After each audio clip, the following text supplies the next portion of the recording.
لقد قمت باشتراء عصا السيلفي هذا، وسوف أصور مقترفات من حياتي عسى ولئلا أتعلم منها بعض الدروس. والله يا أخي مو بس أنت، يعني حتى احنا عندنا معاناة، وأنا أحترمك وأحترم كل شاب يصور فيديوهات مثلك وينزلها بالفيسبوك ينقل معاناتنا.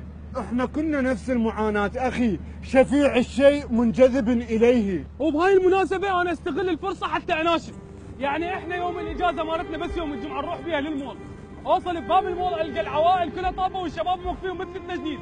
والله شنو اليوم جمعه بس العوائل يا اخي طببوهم للشباب، ادري بيهم جرب ما طببوهم. والله العظيم انت علبه نادره يا اخي، والله انت علبه نادره. استوني كنت احكي بصمد هذا الموضوع ناوي والله. يا اخي ما يصير هيك، طالع انت وجماعتك في المطعم، من يجي الحساب تروح تغسل ليش؟ لو هذا الثاني من يجي الحساب يقول والله ما عندي بس ورقه، يا اخي صرفها للورقه، صرفوا صار لك اسبوع ما صرفوا تتغدى براسي. يا اخي اذا صاحبك حلو لا تاكل قوزي.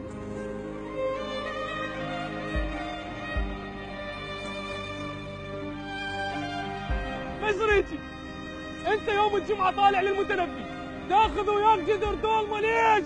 راح للزوراء يا اخي، مو حتى المتنبي كرش الله اكبر عليكم.